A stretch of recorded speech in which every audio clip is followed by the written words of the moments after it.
Share बाजार में पिछला हफ्ता काफी उतार चढ़ाव वाला रहा। इस महीने अब तक इक्विटीज और डेट में बड़े पैमाने पर गिरावट आई। विदेशी निवेशकों के भयंकर बिकवाली और बाजार के वोलेटिलिटी इंडेक्स में इजाफे के कारण पिछले सप्ताह डी स्ट्रीट को एक के बाद एक झटके लगे। पिछले हफ्ते निफ्टी 420 अंक गिरा, वहीं बैंक निफ्टी 1502 अंक लुढ़का। इंडिया विक्स शुक्रवार को 1.5% बढ़त के साथ 18 के लेवल पर आ गया। सेक्टर स्पेसिफिक बात करें तो इस हफ्ते सिर्फ 3 सेक्टर्स में ही थोड़ी खरीदारी देखने को मिली, बाकी सारे ही सेक्टर्स लाल निशान पर बंद हुए। एफएमसीजी लगभग 0.25%, ऑटो 1.5% से ज्यादा, आईटी थोड़ी बढ़त के साथ हरे निशान पर बंद हुआ। वहीं PSU bank, media, oil and gas, CPSC, PSU bank 6% से ज्यादा, मीडिया 4.5%, ऑयल एंड गैस 4.25% से ज्यादा, सीपीएससी भी 4.25% से ज्यादा, एनर्जी 4.25%, फाइनेंशियल सर्विसेज 3.5%, मेटल 3.5% और रियल्टी फार्मा सारे ही सेक्टर्स लाल निशान पर बंद हुए। अब आने वाला सप्ताह शेयर बाजार के लिए कैसा रहेगा, वो कौन से फैक्टर्स हैं जो शेयर बाजार की दशा और दिशा तय करेंगे, सब कुछ जानते हैं इस वीडियो में। नमस्कार, आप देख रहे हैं बिस्तक और मैं हूं श्रेया ठाकुर। आने वाले सप्ताह में बाजार 6 दिन खुला रहेगा। 18 मई शनिवार को भी बाजार खुला रहेगा। एनएससी की तरफ से बताया गया कि 18 मई यानी शनिवार को डिजास्टर रिकवरी साइट की टेस्टिंग होगी और ऐसा किसी भी इमरजेंसी सिचुएशन से निपटने के लिए किया जा रहा है। और इस ट्रेडिंग सेशंस के दौरान प्राइमरी साइट से डिजास्टर साइट पर स्विच ओवर किया जाएगा। पहला जो सत्र है वो सुबह 9:15 बजे से लेकर 10 बजे तक खुला रहेगा। वही 11:15 बजे से लेकर 12:40 तक दूसरा सत्र दोपहर में खुला रहेगा। अब इंपॉर्टेंट इवेंट्स पर बात कर लेते हैं। तो 13 मई सोमवार को लोकसभा चुनाव का चौथा चरण है, जिस पर बाजार की नजर रहेगी। इसके अलावा 13 मई को भारत में अप्रैल सीपीआई महंगाई के आंकड़े भी आएंगे, जिस पर बाजार रिएक्ट करेगा। 15 मई यानी बुधवार को यूएस में अप्रैल सीपीआई महंगाई आंकड़े आएंगे। मार्केट पार्टिसिपेंट्स इस पर भी नजर रखेंगे। 16 मई को यानी गुरुवार को जापान के Q1 जीडीपी आंकड़े आएंगे। Q4 के नतीजे जारी होने से बाजार में कुछ स्टॉक स्पेसिफिक मूवमेंट्स भी देखने को मिलेगा, जिसमें डीएलएफ, जोमैटो, अपोलो टायर्स, भारती एयरटेल, डिक्सन टेक्नोलॉजीज, इंडिया एनर्जी एक्सचेंज, श्री सीमेंस, गेल, जेएसडब्ल्यू स्टील्स, आरवीएनएल के अलावा कई और कंपनियों के नतीजे शामिल हैं। अच्छे नतीजों वाले मिड कैप शेयरों पर भी फोकस रहेगा। अब बाजार के लिए क्या नेगेटिव साबित हो सकता है, उस पर बात कर लेते हैं। तो एफआईआईज की ओर से बिकवाली जारी है। एफआईआई ने मई 2024 में अब तक पहले 7 मार्केट सेशंस के अंदर ही 24,975.5 करोड़ की बिकवाली की है।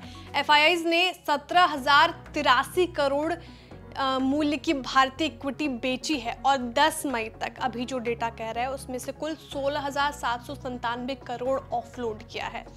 विदेशी निवेशकों की हालिया आक्रामक बिकवाली के पीछे कुछ मेजर रीजंस हैं। उसमें अमेरिकी बॉन्ड यील्ड में बढ़ोतरी, मजबूत अमेरिकी डॉलर और अमेरिकी फेडरल रिजर्व के सख्त रुख के कारण भारत से बड़े पैमाने पर विदेशी निवेशकों ने निकासी की है। हालांकि भारतीय बाजारों का जो मौजूदा खराब प्रदर्शन है और चीनी बाजारों का मजबूत प्रदर्शन बल्क सेलिंग के पीछे एक और इसको भी कारण माना जा रहा है। भारतीय बाजारों की तुलना में विदेशी निवेशकों के लिए चीनी बाजार कहीं ज्यादा सस्ते हैं, क्योंकि भारत का पीई अनुपात चीन से 2 गुना है। इसलिए विदेशी निवेशक चीन के बाजार में ज्यादा निवेश कर रहे हैं। तेल की खेल पर बात कर लेते हैं। तो पिछले सत्र में ब्रेंट क्रूड वायदा 1.3% की गिरावट के साथ $82.79 प्रति बैरल पर बंद हुआ था। सप्ताह के दौरान ब्रेंट में 0.2% की गिरावट दर्ज की गई। आईपीओ के मोर्चे पर अब बात कर लेते हैं। मेन बोर्ड सेगमेंट की बात करें तो गो डिजिट आईपीओ सब्सक्रिप्शन के लिए 15 मई को खुलेगा। वहीं एसएमई सेगमेंट में Mandeep auto industries, Veritas advertising और इंडियन इमल्सिफायर आईपीओ 13 मई को बिडिंग के लिए खुलेंगे। क्वेस्ट लैबोरेटरीज आईपीओ 15 मई को, वहीं रुल्का इलेक्ट्रिकल्स आईपीओ 16 मई को खुलेगा। चल रहे मोर्चे पे बात करें तो एनर्जी मिशन मशीनरीज का आईपीओ 13 मई को बंद हो जाएगा। Premium road lines IPO, asterisk fluids machinery और बायोटेक्स इंडस्ट्रीज बिडिंग के लिए 14 मई को क्लोज हो जाएंगे। एबीएस मरीन सर्विसेज का आईपीओ 15 मई को बंद होगा।